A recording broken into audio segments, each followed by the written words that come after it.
Sir, yung hindi ko po alam, sir, yung kung nung tinanong ko sila, sir, nung pagpasok kay Renilyn, sir. Hindi. Pero prior, sir, nung conduct of operation, sir, talaga naman po sir na nagsabi sila sa akin na may drug operation sila, sir, sa Ransuhan. Pero, sir, yung itinanggi sa akin, sir, yung pagpasok kay Renilyn. Pero yung, Hindi, kaya nga, ganito CD, 503. Dito, Yes, 513. yes, sir. Okay? Ang next operation, next target, kumbaga, because ang pagpasok kay Renilyn is 3 a.m. Yes, sir. Opo, sir. Nag-usap kayo 513. Yes, sir. Tinanong mo kung silang pumasok, Yes, sir. dininay. Yes, sir. Pero tinuloy pa rin nila ang operation sa kabila. Yes, sir. Naputa.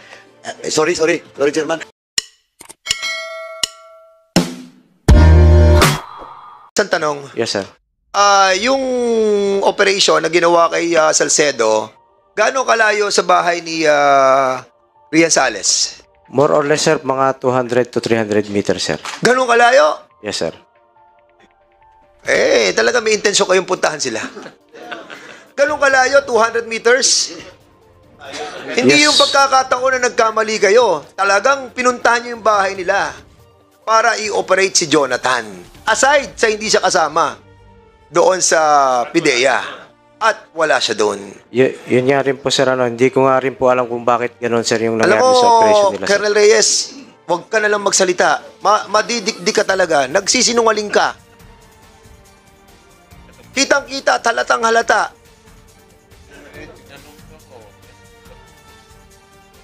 Alam mo, nakakainit ng ulo, Colonel Reyes, Kasi, actually, we are trying to contemplate kanina na tama yung ginawa nyo, Pero, it seems, hindi ba tayo nahabag dito sa mga taong ito na walang gustong gawin lamang, sabihin yung nalalaman nila sa hearing na to?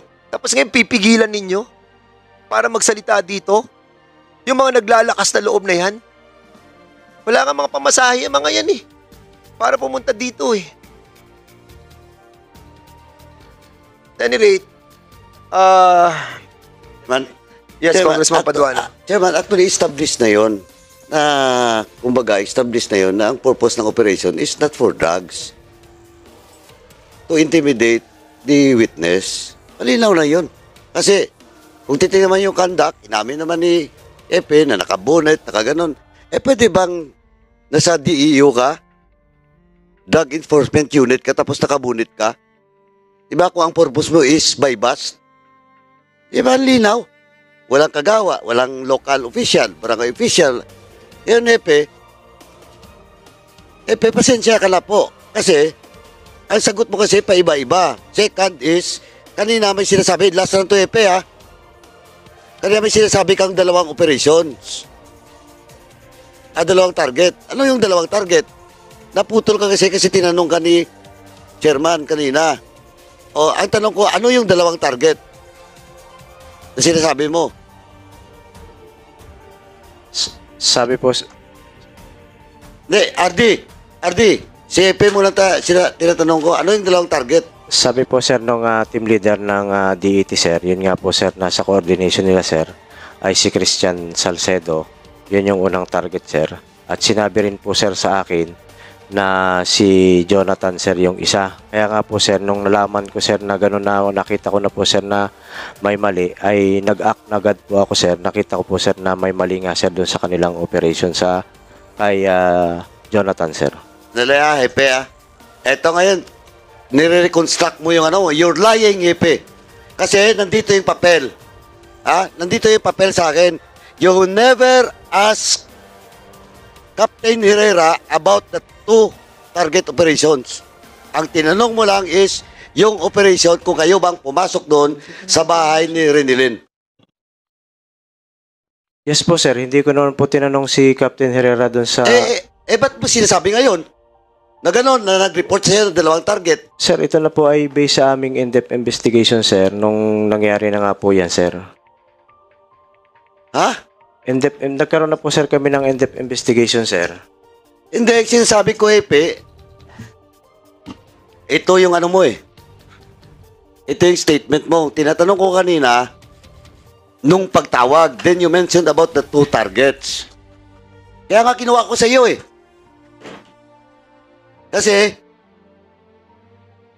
pwede mo talagang basahin lang. Pero yung actual na pangyayari, yung conversation with Captain Herrera, iba. Mr. Chairman, ako, talagang wala. Ang sinungaling to. Before I will move, Mr. Chairman, I will, let's give RD the chance to speak. Sige, RD, you are recognized. Thank you, Your Honor. Let me first explain to you what happened on the wee hours of April 24. Your Honor, there were two incidents. The first incident transpired at around 4 a.m., which led to the arrest of alias Ata, which is the subject of a PDEA coordination. The incident that the second incident that has transpired at around 3 a.m. was unlawful from the start because there was no police operation. Wala pong drug operation, walang implementation ng warrant of arrest, walang search warrant, Your Honor. So wala pong police operation na nangyari doon sa bahay po ng ating witness at yung naging biktima, Your Honor. Thank you, Your Honor. So, yung legitimate na operation is 4 a.m. Sorry, Your Honor, I stand to be corrected. 3:15.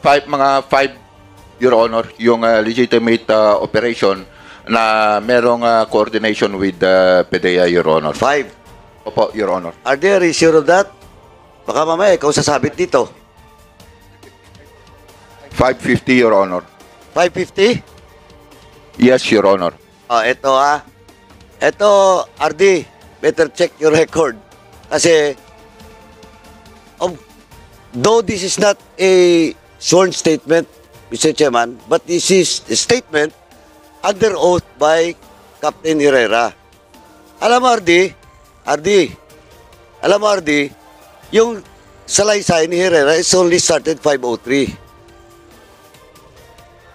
Yes, Your Honor, but I'm basing the time dito po sa spot report na ginawa po ng Okay, that RD, I cut this short, ha? Okay, that's the spot report. Okay, I will not fault you on that.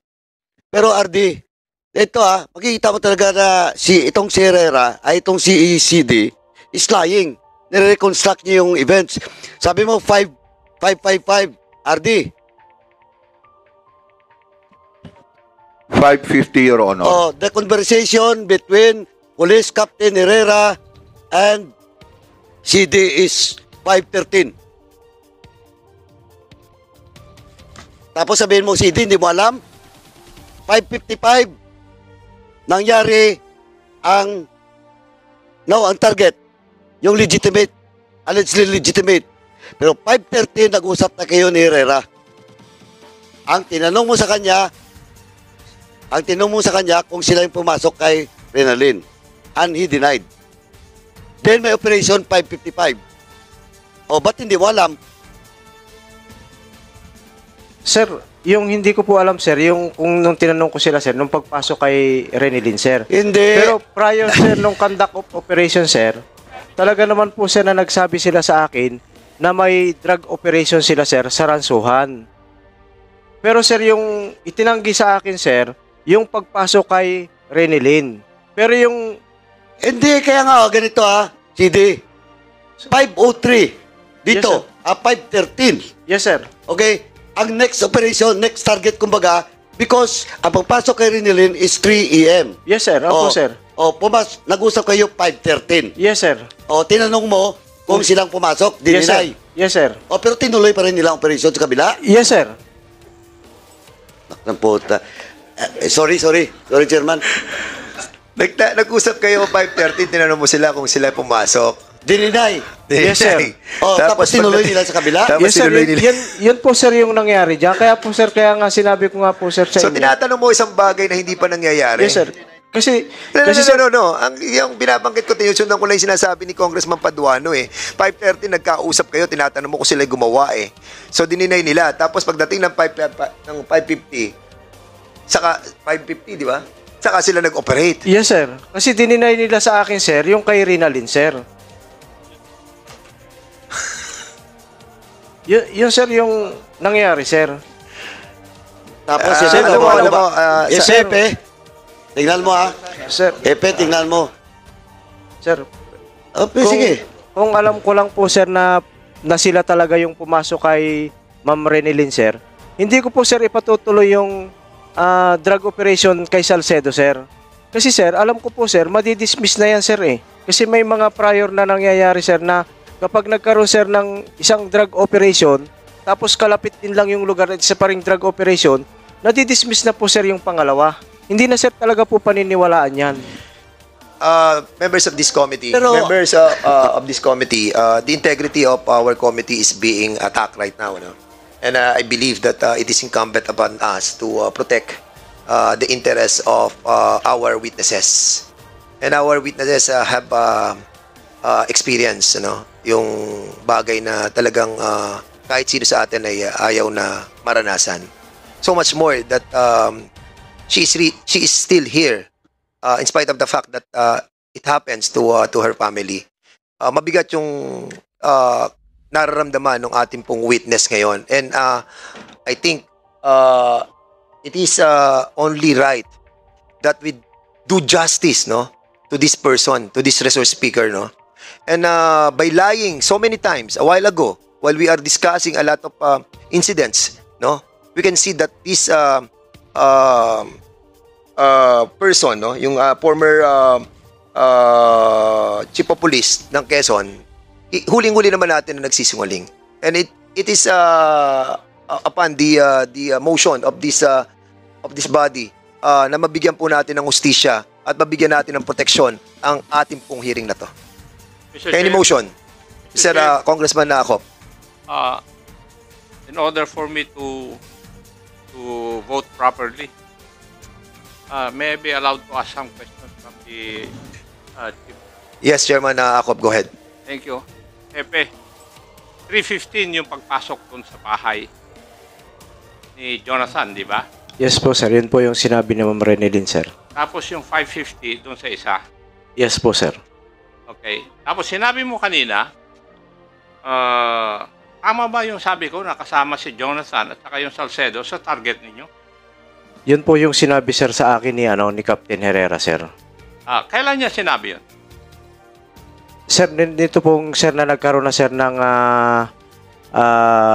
ng problema sir dito sa yung nagkaalaman na nga po sir ng umaga sir.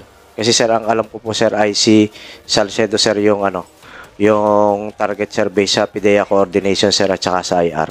So, ibig sabihin, from the very start, ang alam mo na target iisa, hindi kasama yung witness namin. Yes sir. Yun. Alam mo ba na normally, hindi kung by bus yun, bakit kailangan pumasok sa bahay?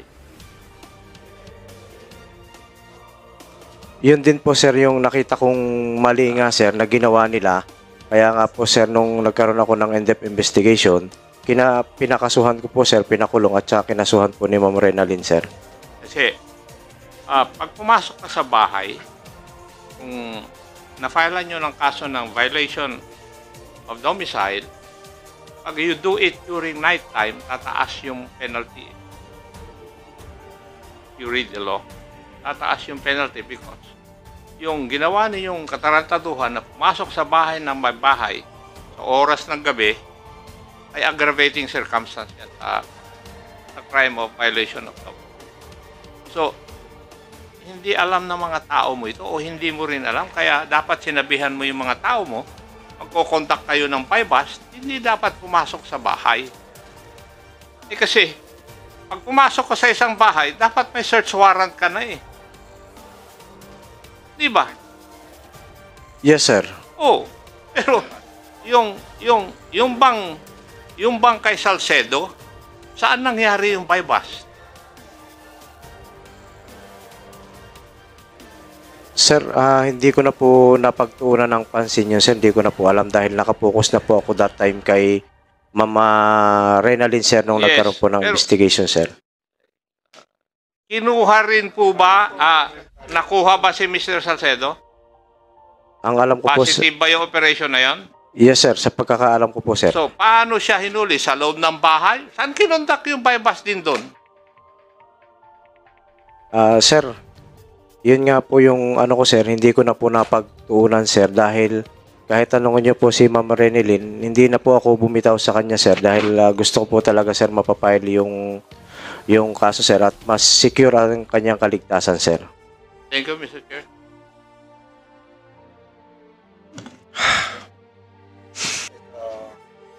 So move, Mr. Chairman. So there's a motion to cite in contempt the former Chief of Police of Lucena in the name of Colonel Reyes. Any second the motion? Duly seconded. Any objection? Hearing none, the said motion is now approved. So there's Mr. Chairman, a motion for the Mr. Chairman. citing in contempt. Now where to put? Mr. Chairman, in violation of paragraph B of our rules, paragraph C of our rules, a refusal truthfully to answer relevant queries by the committee members. Yeah. Letter C. Letter C of Yeah. Section 11. Yeah. With that, Mr. Chairman, I move that the city director will be detained in the House premises for 30 days. And I also move, Mr. Chairman, that the sergeant at arms be directed to detain the city director of Lucena. So move, Mr. Chairman. So there's a motion to put the our reserve speaker Colonel Reyes in our detention for 30 days. Any second the motion? This was duly seconded. Any objection? Hearing none, the said motion is now approved. So the question now is whether hindi, meron na pala penalty.